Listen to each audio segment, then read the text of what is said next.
வாழ்க்கையே இருக்கும் என்பதற்கு உதாரணமாய் உள்ள நமது சிறப்பு விருந்தினர் உயர்திரு ஸ்ரீ சசிகுமார் ஐயா அவர்களை சிறப்புரை ஆற்ற அன்புடன் அழைக்கின்றோம். வணக்கம். வணக்கம். ரொம்ப மகிழ்ச்சி. ரொம்ப கஷ்டமான காரியம் எதுன்னு தெரியுங்களா? கஷ்டமான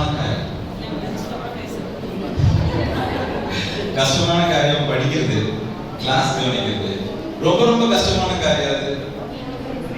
கிளாஸ் இருக்கிறது ரொம்ப ரொம்ப ரொம்ப ரொம்ப கஷ்டமான காரியம் எது தெரியுங்களா? வயிறு நிறைய சாப்பாடு போட்டு கூட்டிட்டு வந்து உட்காந்து கிளாஸ் இருக்கு.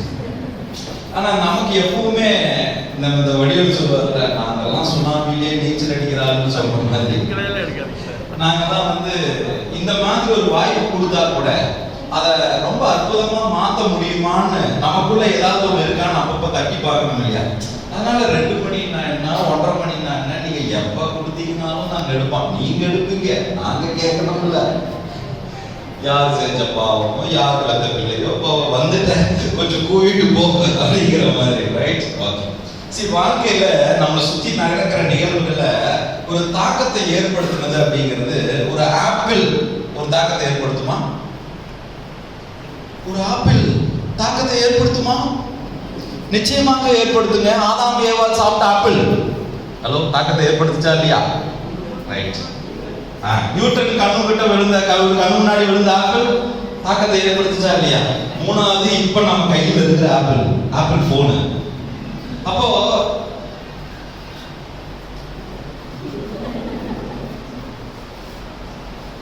அப்போ நம்ம கையில் இருக்கிற போன் எப்படிங்க சந்து கேப்ல பிரபஞ்சம் நமக்கு செய்தி கொடுப்பாரு. இப்படிதான் மணி அடிக்குமா? ரைட்.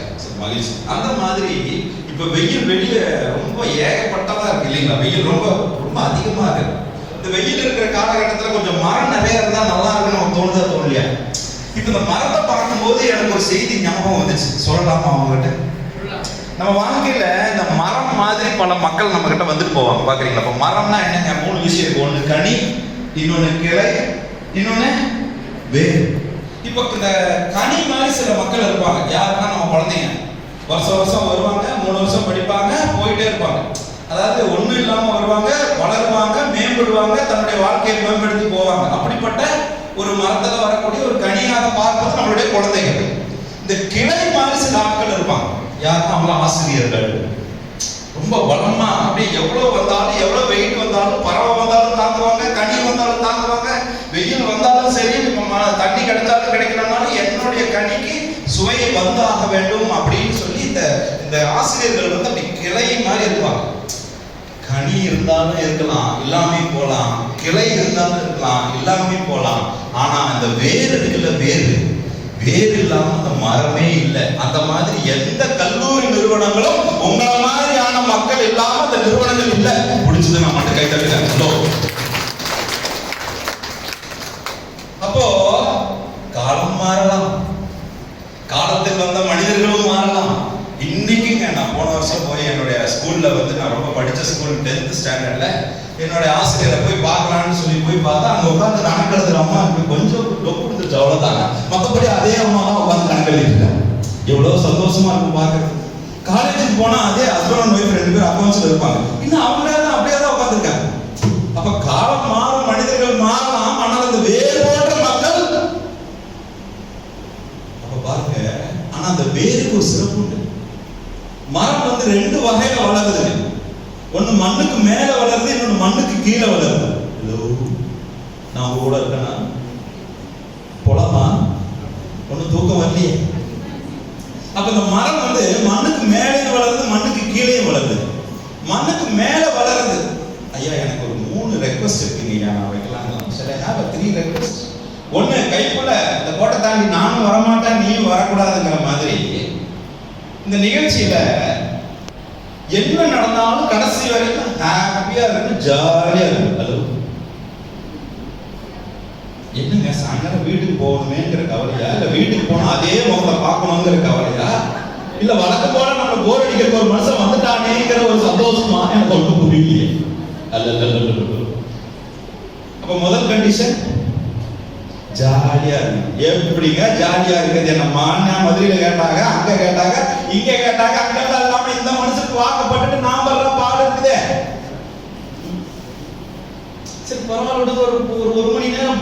ஜாலியா இருக்கலாமா இல்லையா? ஜாலியா இருக்கலாம். கண்டிஷன் நம்பர் 2, உங்ககிட்ட அந்த அலைபேசி இருக்கு, அந்த அலைபேசி போனு அந்த போன் எடுத்து சைலண்ட்ல போட்டு குப்புற வச்சிடணும். இல்லன்னு வச்சுக்கங்களேன், நான் பாட்டுக்கு பேசிக்கிட்டே இருப்பேன். ஒன்னும் உங்க வீட்டுக்காரர் கூப்பிடுவாரு, இல்ல ஆத்துக்காரர் கூப்பிடுவாரு, இல்ல மனைவி கூப்பிடுவாங்க. அவ்வளவுதான். எது கூப்பிடுறாலோ, வெங்காயம் வாங்கிட்டு வர சொல்றாளோ, இல்ல தக்காளி வாங்கிட்டு வர சொல்றாளோ, நான் பாட்டுக்கு பேசிட்டு இருக்கேன். உங்க கவனம் பூரா வீட்டுக்கு போறேன். இப்படி குப்புற வச்சுருங்க. போனேன் சைலண்ட்ல போலாம் ப்ளீஸ். சைலண்ட். வைப்ரேஷன் வேண்டாங்க. வீட்டுல அம்மனி கூப்பிட்டு எப்படி இருக்குதோ அதே மாதிரி போன்லையும் காலில் வச்சுன்னா உருங்க. 3வது கண்டிஷன், உங்க கவனம் மட்டும் இங்க இருந்தா போதும். நீங்க கவனம் மட்டும் இங்க இருந்தா போதும். போலாங்களா? அந்த 3 கண்டிஷனோட போலாமா? அப்போ ஒரு மரம் வந்து மண்ணுக்கு மேலேயும் வளருது, மண்ணுக்கு கீழேயும் வளருது. மண்ணுக்கு மேல வளர்றது வந்து போட்டோசென்ட்ரிக் ஃபோர்ஸ் அப்படிங்கிற ஒரு வெளிச்சத்துல வளருது. நீங்க பார்க்கிறதுக்கு பிரகாசமா தெரியும், நல்லா பசுன்னு தெரியும். அந்த பழத்தையோ காயையோ கனியோ கடிச்சு சுவையாக கொடுக்கறது நீங்க வெளிச்சத்துல பார்க்கும்போது பிரகாசமாக இருக்கும். ஆனா அந்த மண்ணுக்கு கீழே இருக்குது பாத்தீங்களா, அது கண்ணுக்கு தெரியாது. அது எப்படி வளருதுன்னா கிராவிட்டி ஃபோர்ஸ்ல வளருது. ஒரு விதையை விதைச்சாலோ ஒரு வேர் இருந்தாலும் அந்த மண்ணை எதிர்த்து தன்னுடைய அனைத்து விதமான திறன்களையும் போட்டு அந்த வேர் வந்து மண்ணை எதிர்த்து வளருது. அப்போ இந்த வேர் போன்ற மக்கள், வேறாக இருக்கிற மனிதர்கள் நாமும் சில நேரங்கள்ல நமக்கு வெளியே மேல இருந்து பார்க்க என்னடா இவனுக்கு என்னடா குறைச்சது, கார் இருக்குது, சொந்த வீடு இருக்குது, பணம் இருக்குது, அது இருக்குதுன்னு சொல்லி பேசுவோம். அது பிரகாசமா தெரியும். ஆனா அதை சம்பாதிக்கிறதுக்கு பின்னாடி நாம பட்ட அவமானம், கஷ்டம், வேதனை, துக்கம் அது யாருக்கும் தெரியாது. அந்த வேதனை துக்கம் தான் வேறு மாதிரி இருட்டுல வளருது. அப்புறம் மனுஷன் வாழ்க்கையை பிரகாசமாக தெரியணும்னா அவன் சந்திக்காத கேவலங்களோ அவமானங்களோ அந்த மாதிரியான ஒரு உருவம் இல்லாம வேறு மாதிரியான ஒரு உணர்வு நமக்குள்ள வளர்றதுக்கு வாய்ப்பே இல்லை. அப்ப நீங்க இவ்வளவு பேசுறீங்களே, நீங்க வாங்கின அடி ரொம்ப அதிகமா இருக்கும் போல இருக்கு. நெசமாலுமே இந்த சொம்பு வாங்கின அடி ஜாஸ்தி. கொஞ்சம் நாச்சு சொம்பு வாங்கின டேமேஜ் இருக்கு. இந்த சொம்பு நாங்க செவிலி குறித்து வாங்குறீங்க, உண்மையாவே வாங்கின சொம்பு. அதை பத்தி தாங்க நான் உங்கள்கிட்ட கொஞ்சம் பேச போறேன். சரி, நான் பேசலாம். சோ அந்த மாதிரி நம்ம கிட்ட இருக்கக்கூடிய இந்த அனுபவங்களை பத்தி நான் உங்களோட கொஞ்சம் பேசுறதுக்கு நான் ரொம்ப ஆர்வமா இருக்கேன். இந்த உங்களோட பேசுறதுக்கு நான் ரொம்ப ஆர்வமா இருக்கேன். ஓ வெரி குட். நமக்கு எப்பவுமே தெரியும் இந்த வெள்ளாளர் குரூப்போட மக்கள் ஸ்டூடெண்ட்ஸும் பெஸ்ட், ஃபேக்கல்டி பெஸ்ட், நான் டீச்சிங் ஃபேக்கல்டி அதோட பெஸ்ட். அப்போ நான் உங்களை இந்த சந்திக்க வர்றதுக்கு ஒரு காரணம் இருக்கு. இந்த காரணம் இல்லாம நான் அவங்களை சந்திக்க முடியாது. நீங்க போய் கூகுள்ல போயிட்டு சசிகுமார் என் பேர் அடிச்சீங்கன்னா கூகுள்ல டாப் லிஸ்ட்ல தி பெஸ்ட் இந்தியன் கோச் அப்படிங்கிற கேட்டகரியில என்னுடைய பேர் வரும். சரிங்களா? கடந்த 12 மாதங்களுக்கு மேலாக கூகுள் சர்ச் ஹிஸ்டரியிலையும் கூகுள் சர்வே ஹிஸ்டரியிலையும் டாப்ல இருக்கிறதுனால எனக்கு நம்ம ராதாகிருஷ்ணன் ஐஏஎஸ், தமிழக அரசு ராதாகிருஷ்ணன் ஐஏஎஸ் அவர் வந்து பெஸ்ட் லைஃப் கோச் அப்படிங்கிற ஒரு அவார்டு கொடுத்தாங்க. இப்போ பாயிண்ட் என்ன அப்படின்னு கேட்டீங்கன்னா, இந்த பிரபஞ்சத்தில் இந்த இயற்கையில எந்த ஒரு மனிதரும் நாம் சந்திச்சாலும் சரி, எந்த ஒரு நிகழ்வை நாம் எதிர்கொண்டாலும் சரி, யாரை நீங்க வாழ்க்கையில நீங்க சந்திச்சாலும் காரணவாதியம் இல்லாம நம்ம யாரையும் சந்திப்பதில்லை அப்படிங்கிறது உண்மை. அப்ப நீங்க யாரை சந்திச்சீங்கனாலும் ஏதோ ஒரு செய்தி அது உங்களுக்கு கொடுக்க வந்திருக்கும், இல்லைன்னா எதையோ ஒண்ணு உங்களுக்கு கத்துக்க வைக்க வந்திருக்கும், இல்லைன்னா எதையோ ஒண்ணு உங்களுக்கு தெரியப்படுத்துறதுக்கு வந்திருக்கும். அப்ப இந்த வாய்ப்பு எதற்கு அமையுது? நாம லைஃப்ல ஏதோ ஒண்ணு கத்துக்கிறோம். அப்ப இந்த இடத்துல இந்த நிகழ்வுல நான் உங்களை சந்திக்கிறேன்னா இது முழுக்க முழுக்க உங்களுடைய தாயும் தந்தையும் செய்த பிராப்தம் தான், புண்ணியம் தான். அது நிகழ்ச்சியினுடைய நிறைவுல புரியும். உங்க அப்பா அம்மா எவ்வளவு புண்ணியம் பண்ணிருக்காங்க. நான் உங்களை சந்திக்கிறேன்னா என்னுடைய தாயும் தந்தையும் செய்த பிராப்தம் தான் நான் உங்களை சந்திப்பது. இது காரணம் இல்லாமல் நடப்பதில்லை இந்த இயற்கை. அது நிகழ்ச்சியினுடைய நிறைவுல உங்களுக்கு புரியும். இப்ப நான் எதை பத்தி உங்கள்கிட்ட பேச போறேன், எந்த சப்ஜெக்டை பத்தி நான் உங்கள்கிட்ட பேச போறேன் அப்படின்னா, நம்ம மனுஷங்களா பிறந்துட்டோம், நமக்கு தானே பிரச்சனை. விலங்குகளுக்கு பிரச்சனை இருக்குதா? இல்ல. தாவரத்துக்கு பிரச்சனை இருக்குதா? இல்ல. ஆனா மனிதர்களுக்கு மட்டும் ஏன் பிரச்சனை? ஏன் மனுஷங்களுக்கு மட்டும் ஆயிரக்கணக்கான பிரச்சனை இருக்கு? சரி, என்னெல்லாம் பிரச்சனை இருக்குன்னு சொல்லுங்க. What are all the problems? எதன்னு சொல்லுங்க. காலையில எந்திரிச்ச உடனே காலை தொட்டு கும்பிட்டு குளிச்சு வந்து காபி கொடுப்பாலே நினைச்சு கல்யாணம் பண்ணனே. What வாய்ப்பில்லை ராஜா, வாய்ப்பே இல்லை. அதை சொல்றதா?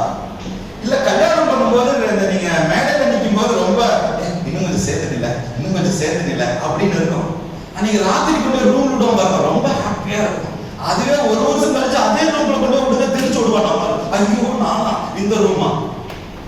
இப்ப பாருங்க, கல்யாணத்தன்னைக்கு ஹாப்பியா இருந்தது, ஒரு வருஷம் கழிச்சு நம்மளால அதை சந்திக்கவே முடியலையே. இப்ப என்ன பறக்குமோ, அப்ப என்ன பறக்குமோ, இவ என்ன பேசுவாரோ, இந்த மனுஷன் என்ன டார்ச்சர் பண்ணுவாரோன்னு. அப்போ எல்லா நேரங்களிலும் நான் நினைச்ச மாதிரி ஒரு கணவன் அமையிலே, நினைச்ச மாதிரி ஒரு கணவன் மனைவி அமையிலே அப்படிங்கிற ஒரு பிரச்சனை. யாராருக்கோ என்னமோ பிரச்சனை. நல்லா தான் இருக்குது, ஏன் கல்யாணம் நாளை ஞாபகப்படுத்துறீங்க அப்படின்னு சில கேள்வியெல்லாம் இருக்கலாம். ஒயிட் பிரெட் சேம் பிரெட்ங்கிறாங்க. சரி, இதுவும் ஒரு பிரச்சனை தானே. அப்போ முதல் பிரச்சனை, மனிதன் சந்திக்கின்ற பிரச்சனை, பல்வேறு வகையான பிரச்சனைகள். முதல் பிரச்சனை எதுன்னு கேட்டீங்கன்னா பண பிரச்சனை. யாருக்காவது நீங்க பண பிரச்சனை மட்டும் இல்லைன்னு சொல்லுங்க, இப்படியே நான் எதிர்த்து ஓடிடுறேன். நானும் இது வரைக்கும் ஒரு 5 லட்சம் மக்களை சந்திச்சுட்டேன். இந்த பண பிரச்சனை இல்லைன்னு சொல்ற ஆட்களை அந்த மகானை நான் இன்னும் பார்க்கவே இல்லை. நீங்க உசுறு இருக்கிற வரைக்கும் பண பிரச்சனை இருந்துகிட்டு தான் இருக்கு.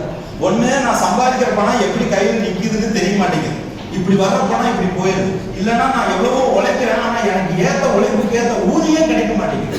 இல்ல நான் உழைச்சுக்கிட்டே இருக்கிறேன், பணமே வர மாட்டேங்குது, வர்ற பணம் கடன் வாங்கியே போயிட்டு இருக்கு. அப்ப பண பிரச்சனை. ரெண்டாவது பிரச்சனை உறவு பிரச்சனை. கணவன் பிரச்சனை, மனைவி பிரச்சனை, மாமியார் பிரச்சனை, மருமக பிரச்சனை, நங்கையா பிரச்சனை, குழந்தையா பிரச்சனை. ஆனா மச்சினிச்சி பிரச்சனை மட்டும் வரவே வராது. அதை கொஞ்சம் ஓரமா டெய்லி. ஆனா உறவுகள்ல சிக்கல் இருக்கத்தானே செய்கிறது. என்னங்க நான் சொல்றேன், நீங்க எப்பவுமே பாத்தீங்கன்னா ஒரு உறவை மட்டும் நீங்க நம்பலாம்னு சொல்லுவாங்க. நீங்க வயிற்றுல ஒரு கைத்தினுடைய ஒரு முனையை கட்டிட்டு நீங்க கடலுக்குள்ள போயிட்டு கரைக்குள்ள இருக்கிற 2 பேரை நம்பி அந்த கைத்தினுடைய இன்னொரு முனையை கொடுக்கலாம் அப்படின்னு ஒரு பழமொழி இருக்கு, தெரியுங்களா? அந்த 2 உறவு யாரு? யாரை நம்பி இந்த கைத்தினுடைய மறுமுனையை கொடுக்கலாம்? மைத்துனர், மனைவி. மனைவியிடமும் மைத்துனரிடமும் நம்பி கொடுக்கலாம் பழமொழி உண்டு. ஆனா நாம கட்டின பொண்டாட்டியை மதிக்கிறதும் இல்லை, பேச்ச கேட்கறதும் இல்லை. மச்சனு கிட்ட சண்டையை தவிர வேற எதுவும் வர்றதில்லை.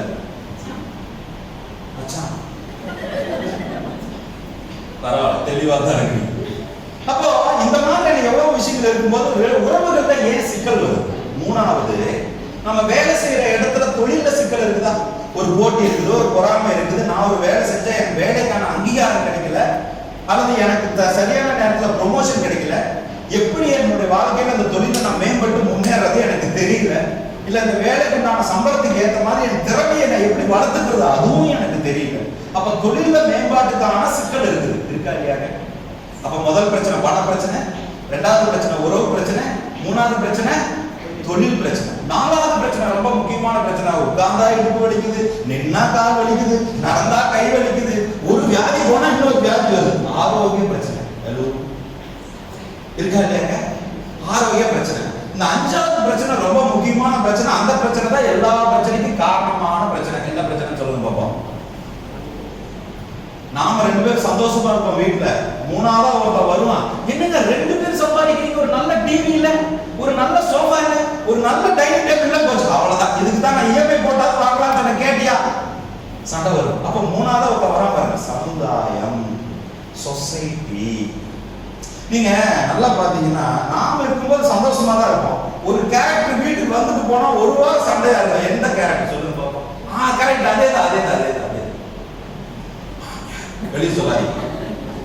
இந்த மாமியார் இருக்கிற கேரக்டர் மட்டும் ஒரு தடவை வீட்டுக்கு வந்துட்டு போயிட்டா ஒரு வாரம் கூட சண்டை. பசங்க கேட்க மாட்டேன், நல்லா தான் இருந்தீங்க அப்படின்னு சொல்லிட்டு. ஸோ இந்த 5 பிரச்சனை இருக்குங்க. பண பிரச்சனை, உறவு பிரச்சனை, தொழில் பிரச்சனை, ஆரோக்கிய பிரச்சனை, சமுதாய பிரச்சனை. இப்ப நான் என்ன சொல்றேன், அடுத்த ஒரு 60 நிமிஷத்துல இந்த 5 பிரச்சனையை அடிச்சு தம்சம் பற்றி பிரச்சனை இல்லாம நான் வெளியான பிறகு ஒரு உதாரணம் கொடுத்தா ஹாப்பியா இருக்கீங்களா? கொஞ்சம் பலமா கேட்டீங்கன்னா நான் சந்தோஷம் இல்லை. ஐயா, எனக்கு லட்சக்கணக்கில் கடன் இருக்குது, நீங்க பண பிரச்சனையை தீர்க்கிறேன்னு சொல்றீங்களே, ஏதாவது லோன் கொடுப்பீங்களா? வாய்ப்பு ராஜா, வாய்ப்பே இல்லை. ஐயா, எனக்கு என் அம்மையா பிரச்சனை வீட்டுல, என் கணவன் பிரச்சனை, ஆடக்கிழமை மாத்துவீங்களா? வாய்ப்பு இல்லை ராஜா, வாய்ப்பே இல்லை. அப்ப அதே ஆள் தான், அதே நபர் தான், அதே வேலை தான், அதே தொழில் தான், ஆனா வாழ்க்கை அற்புதமா இருந்தா எப்படி இருக்கும்? பிரச்சனைக்கான தீர்வு என்ன, அந்த தீர்வு எங்க இருக்குது, அது எப்படி நடைமுறைப்படுத்துறது அப்படிங்கிற சூட்சமத்தை தான் அடுத்த ஒரு 40 நிமிஷத்துல இருந்து 50 நிமிஷம் நான் உங்கள்கிட்ட பேசுறேன். நீங்க அனுமதிச்சீங்க நான் மட்டும் பேசுறேன், இல்லைன்னா மைக் ஆஃப் பண்ணிக்கிறேன். ஹலோ, மகிழ்ச்சி, ரொம்ப சந்தோஷம். அப்ப இதை பத்தி எல்லாம் நான் பேசணும்னா நான் யாரு, நான் எங்கிருந்து வந்திருக்கிறேன், எனக்குள்ள என்ன நடந்தது, எதுக்காக நான் வந்தேன் அப்படின்னு ஒரு 2 நிமிஷம் வந்து பர்சனலா என்னை பத்தி கொஞ்சம் பேசலாம் உங்கள்கிட்ட. நான் வந்து ஒரு சராசரி குடும்பத்துல பிறந்த ஒரு பையன். எங்க அப்பா ஒரு சாதாரணமான மாத சம்பளத்துக்கு போய் கொண்டு இருக்கக்கூடிய ஒரு நபர். எங்க அம்மாவும் மாத சம்பளத்துக்கு போயிட்டு இருந்தாங்க. எனக்கு ஒரு தங்கை, அவங்க இப்ப சென்னையில செட்டில் ஆயிட்டாங்க, மேரேஜ் ஆயிடுச்சு. நான் வந்து +2 படிச்சு முடிச்சுட்டு பிஎல்பியில MBA படிக்கிறேன். MBA படிச்சு முடிச்சதுக்கு அப்புறம் நான் வந்து ஒரு தனியார் நிறுவனத்துல நான் வேலைக்கு ஜாயின் பண்றேன். நான் வேலைக்கு போறேன், ஒரு HR பர்சனா நான் ஜாயின் பண்றேன். முதல் மாசம் என்னோட சம்பளம் 4500 ரூபாய். நான் படிச்சு முடிச்சு வெளியே வரும்போது கேம்பஸ்ல பிளேஸ் ஆனேன். பட் எனக்கு ரொம்ப ஆர்வம் வந்து நான் ஒரு HR பர்சனலா மாறணும் அப்படிங்கிறதுனால நான் கிடைச்ச கேம்பஸ் வந்து மார்க்கெட்டிங் ஜாப் பேங்க்ல கிடைச்சு அதை விட்டுட்டு நான் வந்துட்டேன். நான் ஒர்க் பண்ண இடத்துல ஒரு 6 மாசத்துல என்னுடைய சம்பளம் வந்து ட்ரிபிள் ஆச்சு. 4500 அப்படியே ட்ரிபிள் ஆச்சு. அது என்னக்கு காரணம்னு நான் சொல்றேன். அதுக்கப்புறம் ஒரு வருடத்துக்கு அப்புறம் நான் ஸ்டேட் பேங்க் ஆஃப் இந்தியாவில் ஆஃபீஸரா ஜாயின் பண்ணேன். ஒரு 1000 பேர் நாங்கள் போனோம். நான் வந்து அந்த 1000 பேர்த்துல 2 பேர் தான் செலக்ட் ஆகும் ஸ்டேட் பேங்க் ஆஃப் இந்தியாவில். அதில் நானும் ஒரு ஆள் கோயம்புத்தூர்ல நான் டைரக்ட் ஆஃபீஸரா வேலைக்கு ஜாயின் பண்ணிட்டேன். ஒரு 9 ஆண்டு காலம் நான் ஸ்டேட் பேங்க்ல ஆஃபீஸரா டைரக்ட் ஆஃபீஸரா ஒர்க் பண்ணேன். காலையில 9 மணிக்கு டிரைவர் வந்து பிக்கப் பண்ணிட்டு போவார், சாயங்காலம் வந்து டிராப் பண்ணுவார். வீட்டு வாடகை 15,000 ரூபாய் பேங்க் கொடுத்துரும், பெட்ரோலுக்கு மாசம் 5,000 ரூபாய் பேங்க் கொடுத்துரும். நீங்க ஏதாவது டூர் போகணும், வருஷத்துக்கு ஒரு தடவை டூர் போகணும்னா 2 லட்சம் ரூபாய் LTCன்னு சொல்லி பேங்க் கொடுத்துரும். உங்களுக்கு ஒரு சூட்கேஸ் வாங்குறதுக்கு பணம் கொடுத்துரும், மொபைல் ஃபோன் வாங்குறதுக்கு பணம் கொடுத்துரும், எல்லாமே கொடுத்துரும். கிட்டத்தட்ட ஒரு 3-4 லட்சம் ரூபாய் மாசத்துக்கு சம்பளம். இப்போ இந்த சம்பளத்தை விட்டுட்டு நான் வேலையை ரிசைன் பண்றேன்னு சொன்னா எந்த மனைவியாவது ஒத்துக்குவாங்களா, எந்த அம்மாவாவது ஒத்துக்குவாங்களா? நான் போயிட்டு எங்க அம்மாட்ட போய் சொல்றேன், எங்க அம்மா மனைவிட்ட போய் சொல்றேன், இந்த மாதிரி நான் வந்து வேலையை ரிசைன் பண்ணலாம்னு நினைக்கிறேன். ஏன்னா ஒரு கிட்டத்தட்ட ஒரு 9 ஆண்டு காலம் வேலை செஞ்சுட்டோம். இனி எனக்குன்னு ஒரு ஆசை இருக்கு, நான் சொந்தமா ஒரு தொழில் பண்ணணும்னு எனக்கு ஒரு ஆர்வம் இருக்கு. அந்த தொழில் பண்ணி ஒரு 4 குடும்பத்தாரும் நம்ம வாழ வைக்கணும்னு நான் நினைக்கிறேன். எனக்கு அப்படி ஒரு ஆசை இருக்கு, நான் ஒரு தொழில் முனைவோரா மாறணும்னு நான் நினைக்கிறேன் அப்படின்னு எனக்கு ஒரு ஆசைன்னு சொன்னேன். ஏன்னா குடும்பத்துல வளர்க்க போல எதிர்ப்பு தான். சரி, அந்த எதிர்ப்பெல்லாம் தாண்டி அவங்ககிட்ட கன்வின்ஸ் பண்ணி வேலையை ரிசைன் பண்ணுறதுக்கு மேனேஜ்மெண்ட் போய் சொன்னால் அவங்க அலோவ் பண்ண மாட்டேன்னு சொன்னாங்க. ஏன்னா நான் 9 ஆண்டு காலமும் ஒவ்வொரு வருடமும் best employee of the year அப்படிங்கிற அவார்டு வாங்கினேன். அதனால அவங்க என்னை ரிலீவ் பண்ணுறதுக்கு அவங்க தயாராக இல்லை. சரி, அப்படியெல்லாம் நம்ம முடிச்சுட்டு 2 வருஷம் சபாட்டிக்கல் லீவ்ல இருந்தேன். அதெல்லாம் முடிச்சுட்டு நான் ரிசைன் பண்ணிட்டு வந்து கோயம்புத்தூர்ல ஒரு டெலிவிஷன் சேனல் ஒன்று ஓப்பன் பண்ணுறேன். ஒரு தொழில் ஒன்று பண்ணுறேன். ஒரு 1 கோடி ரூபாய் கடன் வாங்கி முதலீடு போடுறேன். ஒரு local TV television channel open பண்ணுறேன். அப்போ என் மனைவி சொல்றாங்க, ஏங்க தொகையும் பெருசு, தொழிலும் புதுசு, நண்பர்களும் புதுசு, கொஞ்சம் கவனமா முதலீடு பண்ணுங்க, கொஞ்சம் கவனமா செய்யுங்க, ஏதாவது பாதிப்பு வந்துச்சுன்னா நம்மளால தாங்க முடியாதுன்னு சொல்றாங்க. நமக்கு தான் பொண்டாட்டி பேச்சு கேட்கிற பழக்கமே இல்லையே. நம்மள 4 பேர் நீ நல்லா பேசுற, புத்திசாலித்தனமா பேசுறன்னு சொன்னா நமக்கு ஒன்று இங்கே ஏறி போய் உட்கார்ல, அது நமக்கே தெரியாது. அப்ப தெரியல பொண்டாட்டியோட அருமை, இப்ப தெரிஞ்சிச்சுன்னு வச்சுக்கோங்க. அதனாலதான் வாழ்க்கை ரொம்ப ஆனந்தமா இருக்குன்னு வச்சுக்கோங்க. பட் அன்னைக்கு தெரியல. நான் 4 இடத்துக்கு போறேன் வர்றேன், 4 நாளைக்கு 300 பேரை பார்க்கறேன், நீ வீட்டுக்குள்ளே இருக்கிற 4 செவத்துக்குள்ள இருக்கிற உனக்கு என்ன தெரியும் அப்படின்னு ஒண்ணு. ஏன்னா எங்க அப்பா ஏதாவது முடிவெடுக்கணும்னா கூட என்னை கேட்டுதான் முடிவெடுப்பாரு. அப்போ வந்து உங்களையே தெரியாம ஒன்று உள்ளுக்குள்ள போய் ஒரு மமத போய் ஒன்று உட்கார்ந்துருக்க உங்களுக்கு தெரியாது. அந்த மாதிரி ஒரு சூழ்நிலையில முதலீடு பண்ணியாச்சு. 1 கோடி ரூபாய் கேட்டோம்னா பணம் கொடுக்குறாங்க கடன். சார் என்ன சார் கேட்காதவர் கேட்டீங்க, ஒரு பேங்க் ஆபீசர் நீங்க கேட்டீங்க அப்படின்னு சொல்லி உட்கார்ந்து இடத்துக்கு வந்து 10 லட்சம் கொடுக்குறான், 15 லட்சம் கொடுக்குறான். அதுக்கப்புறம் ரொம்ப மோசமா இருந்தார். ஒரு படத்துல சொன்னாங்க, நீ மாப்பிள்ள என்ன லோன் வாங்குறதுக்கு இப்படி லோன் அலையலாம், ஆனா விடுறா மாப்பிள்ள வாங்கினதுக்கு அப்புறம் அதை வசூல் பண்றதுக்கு லோன் அலையலாம்ல அப்படிங்கிற மாதிரி கேட்டவன பணம் வந்துருச்சு, கடன் வந்துருச்சு, கொண்டு போய் நண்பர்கிட்ட கொண்டு போய் கொடுத்தாச்சு. ஒரு 6 மாசத்துல நண்பர்களால் நான் ஏமாற்றப்பட்டேன். நண்பர்கள் ஏமாத்தினாங்கன்னு சொல்லக்கூடாது, நான் தான் ஏமாந்தான்னு சொல்லணும். அவர்களாக இருந்தார்கள், நான் வந்து விவரமா இருந்திருக்கணும். நம்மள எப்படின்னா நட்புன்னா நண்பன்னா கிணத்துல பார்த்தீங்கன்னா ஓடி போய் கிணத்துல வச்சான். இதான் நம்பிக்கை. இந்த நம்பிக்கையெல்லாம் தூக்கி ஓரமா வைக்கணும். யாரையும் நம்ப கூடாது, புரியுதுங்களா? ஆனா அன்பாக இருக்கணும், பாசமா இருக்கணும். இப்போ அவன் கிணத்துல குதிக்கிறது தான் தீர்ப்புன்னு அவன் நினைக்கிறான். கிணத்துல குதிக்காமையே அந்த காரியத்தை முடிக்கலாங்கிற புத்தி எனக்கு இருக்கலாம்ல. அப்ப நான் நம்மளும் உதவி பண்ணலாம்ல. அது அப்ப தோணல, சொன்னோன்னா குதிக்கணும். குதிச்சதுக்கு அப்புறம் ஏன்டா மாப்பிள்ள குதிக்க சொன்னேன், கேட்டா அண்டர்ஸ்டாண்டிங்கா, கேட்டா நட்பா, அதெல்லாம் ஒரு ஓரமா வைக்கணும். அப்ப தெரியல நமக்கு. பட் அந்த மாதிரி நண்பர்கள் ஏமாத்துறாங்க. 1 கோடி ரூபாய் இழந்தாச்சு, கையில பணம் இல்லை, செய்யறதுக்கு தொழிலும் இல்லை, வேலையும் இல்லை. கோயம்புத்தூர்ல ரேஸ் கோர்ஸ்னு ஒரு இடம் இருக்கு, எத்தனை பேருக்கு தெரியும்னு தெரியல. அங்க சாரதாம்பாள்னு ஒரு கோயில் இருக்கு. அந்த சாரதாம்பாள் கோயில் இருந்து நீங்க வெளியே வந்தீங்கன்னா ஒரு திண்டு இருக்கும், அந்த மரத்தை சுத்தி ஒரு திண்டு மாதிரி நம்ம கட்டி விட்டுருப்பாங்க. என்னுடைய பொழப்பு அன்னைக்கு நீங்க வந்து லாஸ் ஆன உடனே ஒரு ரெட் கலர் டிவிஎஸ் வீகோ ஒரு வண்டி எடுத்துட்டு ஒரு லேப்டாப் எடுத்துட்டு ஒரு லஞ்ச் பேக் எடுத்துட்டு அந்த சாரதாம்பாள் கோயில் கிட்ட கொண்டு வந்து 2 வீலர் நிறுத்திட்டு அங்க உட்கார்ந்து வேலை செய்யறதான் என்னுடைய ஆபீஸ் ஒரு காலகட்டத்தில். அந்த பெட்ரோல் தீந்தா கூட, அந்த 2 வீலர்ல பெட்ரோல் தீந்தா கூட 50 ரூபா தான் இருக்கும். நீங்க பாதியில பெட்ரோல் பங்குக்கு பக்கத்துல போய் பாதியில பெட்ரோல் தீந்துரும். நீங்க பக்கத்துல போற வரைக்கும் வண்டியை தள்ளிட்டே போய் 30 ரூபாய்க்கு பெட்ரோல் அடிச்சு 20 ரூபாய்க்கு பாக்கெட் வச்சுட்டு வரணும். இப்படி எல்லாம் வந்த காலம் உண்டு. கையில பணம் இல்லை. ஒரு ஜோசிகாரர் போனா நமக்கு கழுத்துல பிரச்சனை வந்தா நம்ம போற இடம் 2 இடம் எதுன்னு சொல்லுங்க. ஒண்ணு ஜோசிகாரர், இன்னொன்னு கோயில். ஐயா குரு பயிற்சி எப்போ வரும்னு சொல்லுங்களேன். இந்த கோயிலுக்கு போனா பரிகாரம் பண்ணா சரியா போகுமா, அந்த கோயிலுக்கு போனா பரிகாரம் பண்ணா சரியா போகுமா, இதத்துக்கு நான் பித்தம் தெளிவான்னு இருக்கும்போது தான் கோயிலா போவோம். பணம் இருக்கும் போது எந்த கோயிலும் எனக்கு தெரியாது. அப்போ எனக்கு ஒரு நாளைக்கு 10,000 ரூபாய்க்கு குறையாம பர்ஸ்ல பணம் இருக்கும்போது ஒரு கூட்டமே இருந்தது என்னை சுத்தி. நீங்க தாங்க நல்லவர், நீங்க தாங்க வல்லவர், நீங்க எதை சொன்னாலும் கேட்பாங்க. சூரியன் மேற்கதான் ஒதுக்குன்னு சொல்லுங்க, ஆமாங்க சரிப்பா, கேட்டா பணம் இருக்குல்ல. ஆனா அந்த உண்மையா கையில பணம் இல்லாம நின்று பாருங்க, அப்போ ஒருத்தர் இருக்க மாட்டான். நான் சந்திச்சேன், ஒருத்தர் பணம் இல்லைங்கும் போது, கோடி ரூபாய் நஷ்டம் ஆகும்போது, கடன் ஆகும்போது, மாமன் இல்லை, மச்சான் இல்லை, நட்பு இல்லை, உறவு இல்லை, யாருமே இல்லை. படுவீங்க. கடங்கார வீட்டுக்கு வர்றான், சாப்பிட சாப்பாடு தானே சாப்பிட்ற, வாங்கின பணத்தை கொடுக்க தெரியான்னு கேட்கறான். காதுல கேட்க முடியல, கேள்வி. ஏங்க நம்ம பணம் அடுத்தவங்கிட்ட 1 ரூபா கூட இருந்துடக்கூடாது, அதான் அடுத்தவங்க பணம் 1 ரூபா கூட நம்மகிட்ட இருக்கக்கூடாது அப்படின்னு நினைக்கிற ஒருத்தருக்கு இப்படி எல்லாம் வந்து கடங்காரன் பேசுற பேச்சை கேட்டா வாழ முடியுமா? எப்படி வேணா வாழலாம்னு வாழ்றவங்க வாழ்க்கையில பிரச்சனையே இல்லைங்க. இப்படித்தான் வாழலாம்னு நினைக்கிறவனுக்கு தான் எல்லா பிரச்சனையும். என்னங்கிறீங்க? அப்ப அந்த மாதிரி வரும்போது குழந்தை முன்னாடி அவமானப்படுத்துறான், மனைவி முன்னாடி அவமானப்படுத்துறான், நீ பணம் கொடுக்கலன்னா வீட்டை விட்டு எந்திரிக்க மாட்டான்னு சோஃபாலே உட்காந்துக்கிறான், காரை தூக்கிட்டு போயிட்டான், எல்லாத்தையும் பிடிக்கிட்டு போயிட்டான், எதுவுமே இல்லை. இப்படி எல்லாம் இருந்த ஒருத்தன், வாழ்க்கையில நெகட்டிவ்ல இருந்த ஒருத்தன், பணமே இல்லாமல், அதாவதுங்க நல்லாவே இல்லாம வாழ்ந்தவன் நல்லாவே இல்லாம போனா தெரியாதுங்க. நல்லா வாழ்ந்த ஒருத்தன் கையில பணம் இல்லாம போகும்போதுதான் வேதனை இருக்கு. என்னங்கிறீங்க? வறுமை வந்து நம்ம சாப்பிட்றதுக்கு பணம் இல்லைங்கிறது போய் வறுமை கிடையாதுங்க. நாம பெத்த குழந்தைக்கு ஒரு பால் டப்பா வாங்கி கொடுக்கறதுக்கு கையில பணம் இல்லைங்கும் போது ஒரு வேதனை வரும் பாருங்க. அதெல்லாம் மிக கொடுமையான வறுமை. அதையும் நான் சந்தித்தேன். இப்ப சொல்லுங்க, சொப்பு வாங்கின அடி எவ்வளவு தெரியுதா? இப்ப நான் சொல்றது ரொம்ப ட்ரெய்லர் தான், இதுக்கு முன்னாடி நிறைய இருக்கு. பட் இங்க என்ன தேவையோ அதை பத்தி மட்டும் சொல்றேன் நான். இப்படிப்பட்ட ஒரு கால சூழ்நிலையில பணம் இல்லை, வேலை இல்லை, தொழில் இல்லை, மரியாதை இல்லை, சமுதாயத்துல பத்திரிக்கை கொடுக்க வர்றான், நம்மள எல்லாம் கண்டுக்கவே மாட்டான், அப்பாவை கூப்பிட்டு அப்படியே போறான். நீ வந்தா வரலன்னா போ. இதுக்கு முன்னாடி நீங்க தாங்க வந்து முன்னாடி நின்று நடத்தி வைக்கணும்னு சொன்னா அவனே வந்து நம்மளை கவனிக்காம போனா எப்படி இருக்கும்? ஹலோ, வேதனையா இருக்காது? ரொம்ப வேதனை.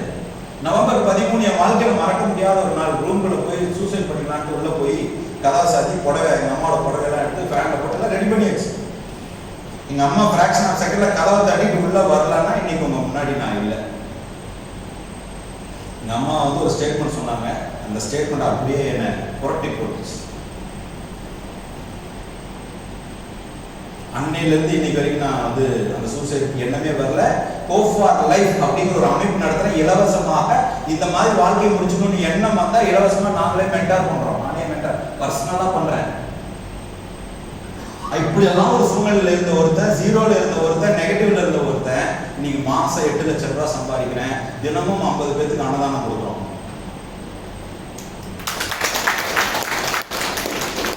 நல்லா இதை தூங்கிட்டீங்களோன்னு நினைச்சேன். வழக்கமா நான் எங்க பேசினாலும் இந்த சீனுக்கு இந்த இடத்துல ஒரு அப்ளாஸ் வரணுமே, ஸ்கிரிப்ட் படி இங்க அப்ளாஸ் வரலையே. நம்ம மக்கள் 2 மணிக்கு ஆரம்பிச்சது 2:20 ஏதாவது தூங்கிட்டாங்களா அப்படின்னு ஒரு சின்னதா ஒரு ஆசை. அப்போ நீ அடுத்த ஒரு 1/2 மணி நேரம் போட்டு நான் என்ன பேச போறேன்னா, வாழ்க்கை என்பது ரொம்ப அற்புதமானது. உங்களுக்கு பணம் வேணுமா, உறவு சரியாகணுமா, தொழில் சரியாகணுமா, ஆரோக்கியம் மேம்படணுமா, சமுதாயத்தில் ஒரு நல்ல பேர் இருக்குமா, வாழ்க்கையை சூப்பரா வாழணுமா, ஃபேண்டாஸ்டிக்கா வாழணுமா. I have some experiences. நான் ஏதோ உங்களுக்கு கற்றுக் கொடுக்க வரல, நான் ஏதோ உங்களுக்கு அட்வைஸ் பண்ண வரல, நான் ஏதோ சூச்சனத்தை எல்லாம் கொடுக்க வரல. அப்படிங்கிற அனுபவத்தை மட்டும்தான் நம்ம கூட நான் பேச போறேன். ஹலோ, எனக்கு பேசிக்கலாவே நமக்கு மனுஷர்களுக்கு தானே பிரச்சனைன்னு சொன்னேன், உயிரினங்களுக்கெல்லாம் பிரச்சனை இருக்கு. இப்ப மனுஷனுக்கு பிரச்சனைன்னு சொல்லும் போது எனக்கு பேசிக்கலா ஒரு கேள்வி தோணுச்சுங்க, மனசுல ஒரு கேள்வி தோணுச்சு. அந்த கேள்வி கேட்கணுமா? நாம எல்லாரும் அம்மாவுடைய கருவுல 10 மாசம் தானே கருவுற்று வந்தோம், 10 மாசம் தானே அம்மா நம்மள கருவுற்று பெத்த எடுத்தாங்க. ஆனா எனக்கு ஒரு கேள்வி புரியல, 10 மாசம் கருவுற்று டெலிவரி ஆகி வந்த நாம 12 மாசத்துக்கு ஒரு தடவை பெத்தல கொண்டாடுறோமே, என்னங்க நியாயம்? அநியாயமா இல்ல?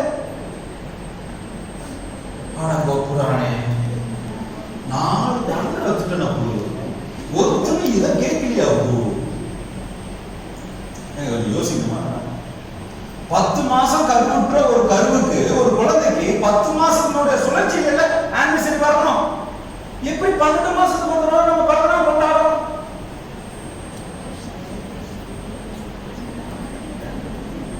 அங்கதாங்க இந்த இயற்கை ஒரு சூட்சமத்தையே ஒளிச்சு வச்சிருக்குது. நம்ம வாழ்க்கையில நாம் இதுவரை சந்திக்கின்ற அனைத்து பிரச்சனைகளுக்கும் தீர்வு சூட்சமம் அங்குதான் இருக்கிறது. இது எனக்கு எப்படி தெரிஞ்சதுன்னா, என்னுடைய இந்த காலகட்டத்துல டாக்டர் ப்ரூஸ் ஹெச் லிப்டன் அப்படிங்கிறவரோட ஒரு அறிமுகம் கிடைச்சது. அவர் ஒரு ஆராய்ச்சி, ஒரு கூகுள்ல ஒரு ஆராய்ச்சி சப்மிட் பண்றாரு, பயாலஜி ஆஃப் பிலீஃப் அப்படின்னு ஒரு ஆராய்ச்சி. அந்த டாக்குமெண்ட்டை நான் படிக்கிறதுக்கு ஒரு காலகட்டம் வருது, அந்த டாக்குமெண்ட் எடுத்து படிக்கிறேன். அந்த டாக்குமெண்ட்ல ஒரு புரிதல் என்ன வருதுன்னா, ஒரு மனிதன் தன்னுடைய எல்லா பிரச்சனைகளை சந்திப்பதற்கு காரணமும் அவன் தான், தீர்வும் அவனுக்குள்ளதான் இருக்குது அப்படிங்கிற ஒரு விஷயத்த எனக்கு ஒரு புரிதல் ஏற்படுது. அதை எடுத்து அந்த ஆராய்ச்சியை நான் தமிழ்ல பண்றேன். நான் தமிழ்ல பண்ணி அதை நான் நடைமுறைப்படுத்தி வரும்போது என் கடன் பிரச்சனையிலிருந்து மீண்டு வந்தேன், உறவு பிரச்சனையிலிருந்து மீண்டு வந்தேன், என்னுடைய ஆரோக்கியத்திலிருந்து மீண்டு வந்தேன், என் தொழிலில் நான் வெற்றிகரமாக மாறி இன்னைக்கு ஜீனியஸ் ஆஃப் த இயர் அப்படிங்கிற ஒரு அவார்டு கொடுத்தாங்க. இதெல்லாம் எப்படி நடந்தது? அப்ப இதெல்லாம் எந்த மாற்றத்தினால நடந்தது? இதற்கு புறச்சூழ்நிலையில் காரணிகள் இல்லை, அகச்சூழ்நிலை தான் இருக்கிறது. அப்ப நமக்குள்ளேயே எல்லாமே இருக்கு. உங்களுடைய பண பிரச்சனை தீரணுமா, உறவு பிரச்சனை தீரணுமா, உங்களுக்குள்ளேயே எல்லாமே இருக்கு. அதை எப்படி கண்டுபிடிக்கிறதுங்கிற வித்தையை தான் அடுத்த ஒரு 1/2 மணி நேரத்துல நான் உங்களுக்கு கொடுக்குறேன். சரி, have some fun. See, இந்த ப்ரோக்ராம் வந்துங்க சும்மா ஜஸ்ட் லைக் நான் பேசி நீங்க கேட்குற மாதிரி இருக்காது. நீங்க கொஞ்சம் விளையாடுற மாதிரி இருக்கும், நீங்க கொஞ்சம் பதில் சொல்ற மாதிரி இருக்கும், ஒரு இன்டராக்டிவா இருக்கும். சரி, have some fun. எந்த ஒரு நிகழ்ச்சியா இருந்தாலும் அந்த நிகழ்ச்சி ஒரு வார்ம் போட நம்ம தோங்கலாம்னா கொஞ்சம் பெட்டரா இருக்கும். இப்போ நம்ம ஒரு கேம் விளையாடலாம். சரி, பிளே கேம். ஒரு கேம் விளையாடலாமா? சரி, இப்போ உங்க மடியில ஏதாவது இருந்ததுன்னா கொஞ்சம் ஃப்ரீயா வச்சுக்கிட்டு உங்க கையெல்லாம் கொஞ்சம் ஃப்ரீயா வச்சுக்கலாமா? கீழே வச்சுக்கோங்க, எல்லாத்தையும் கீழே வச்சுக்கோங்க, ஃப்ரீயா வச்சுக்கோங்க. ரைட். இப்போ கவனிங்க, இப்போ நான் சொல்றத நல்லா கவனிங்க. இப்போ நான் வாழ்க அப்படின்னு சொல்லுவேன். நான் வாழ்கன்னு சொன்னா நீங்க உங்களுடைய வலது கையை உயர்த்தணும். என்ன பண்ணணும்? வலது கையை உயர்த்தணும். வளர்க அப்படின்னு சொன்னா என்ன பண்ணணும்? ஓ, ஆல் இன்டெலிஜென்ட் பிஇடி गाइस, சூப்பர், கரெக்ட். நான் வளர்கன்னு சொன்னா இடது கையை உயர்த்தணும். வெல்கன்னு சொன்னா என்ன பண்ணணும்? Oh, all very very intelligent guys, all very very intelligent guys. உயர்கன்னு சொன்னா என்ன பண்ணணும்? எந்திரச்சு நிக்கணும். ஓகே. வாழ்கன்னு சொன்னா என்ன பண்ணணும்? வலது கை. வளர்கன்னு சொன்னா என்ன பண்ணணும்? வெல்கன்னு சொன்னா என்ன பண்ணணும்? உயர்கன்னு சொன்னா என்ன பண்ணணும்? ஓகே, போலாமா? சரி, வாழ்க, வளர்க, வெல்க, உயர்க. இங்க பாருங்க, இந்த டைனோசர் இருக்குல்ல, டைனோசர். இந்த டைனோசர் என்ன பண்ணுமா, நான் சொல்லி அது இங்க புரிஞ்சு இப்படி வந்து அப்படி வாடு போய் அப்புறம் வந்து அப்புறம் ஆக்ட் பண்ணுமா. அந்த மாதிரி ரொம்ப லேட்டா எந்திரிக்க கூடாது. உயர்கன்னு சொன்னா உடனே எந்திரிக்கணும். ஓகே. இப்போ இது ட்ரையல் தான், போலாங்களா? இப்போ நான் உயர்கன்னு சொல்லி மறுபடியும் வாழ்கன்னு சொன்னா உட்கார்ந்துடணும். Okay, ready? சரி, பிளே தி கேம். ஓகே, வாழ்க, வளர்க, வெல்க, வாழ்க. அப்பா போலாமா? வளர்க, போலாமா? ரைட். வாழ்க, வளர்க, வாழ்க, வெல்க, வாழ்க, வெல்க, வாழ்க. அண்ணா வாழ்கண்ணா. இங்க பாருங்க, நம்ம கையை பார்க்கணும், பக்கத்து கையை பார்க்கணும். அப்ப என்ன பண்றாங்க? அவன் தப்பா தான் பண்ணுவான்.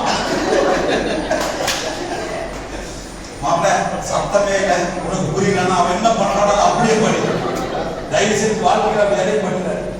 ஓகே போலாமா? ரைட். வாழ்க வளர்க வெல்க வாழ்க. நான் எதுக்கு எப்படி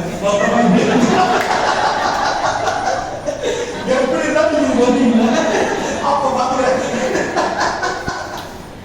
ரைட். ஓகே. வாழ்க உயர்க வாழ்க. நானே தப்பா பண்றேன்.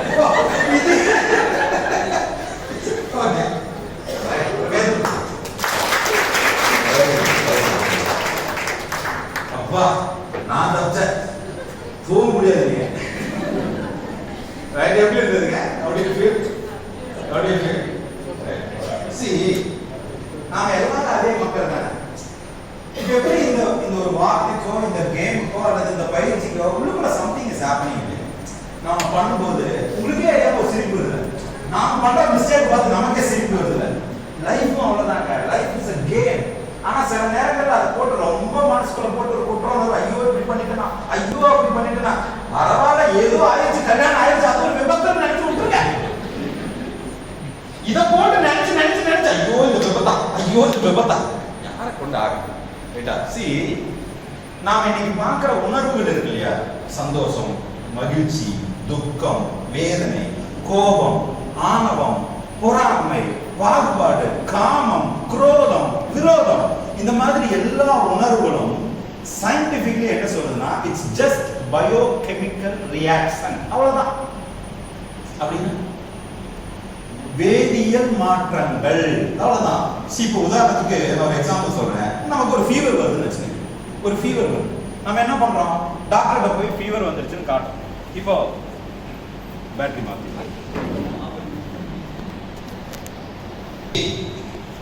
நம்ம இது எல்லாமே வேதியியல் மாற்றங்கள். இப்போ நீங்க ஒரு ஃபீவர் வருது, இந்த காய்ச்சல் வருதுன்னு வச்சுக்கோங்க. நீங்க டாக்டர்கிட்ட போறீங்க, இந்த ஃபீவருக்கு நீங்க மாத்திரை வாங்குறீங்க, மாத்திரை கொடுக்குறாரு. நீங்க வீட்டுக்கு வந்து அந்த மாத்திரையை சாப்பிடுறீங்க. இப்போ உங்களுக்கு ஃபீவர் குணமாயிடும். என்னுடைய முதல் கேள்வி, டாக்டர் மாத்திரை கொடுத்து நீங்க அந்த மாத்திரையை சாப்பிட்டதுனால குணமாகுதா? இல்ல நான் டாக்டரை பார்த்துட்டேன், அவர் கொடுத்த மாத்திரையை சாப்பிட்டுட்டேன், அதனால எனக்கு ஃபீவர் குணமாயிரும்னு நினைக்கிறதுனால ஃபீவர் குணமாகுதா? ஒரு பதில் சொல்லுங்க. அப்போ ஒரு பார்மசி கம்பெனியே என்ன சொல்லுதுன்னா மருந்தினுடைய தாக்கம் லெஸ் தென் 1% இருக்குது. என்ன சொல்லுதுங்க? ஒரு வியாதிக்கு மருத்துவர் கொடுக்கின்ற மருந்தினுடைய பெர்ஃபார்மன்ஸ்னுடைய ரேஷியோ லெஸ் தென் 1% இருக்குது. அப்ப 99% காரணம் என்ன? நாம நினைக்கிற எண்ணம் தான். கோவிட்ல இறந்தவங்களுடைய எண்ணிக்கை எவ்வளவு இருந்தாலும் இறந்தவங்களுடைய காரணம் என்னன்னு பார்க்கும்போது கோவிட் வந்து இறந்தவங்க கிடையாது, கோவிட் வந்தா இறந்துடணும்ங்கிற பயத்துல இறந்தவங்க அதிகம். இதை நான் சொல்லல, WHO சொல்லுது.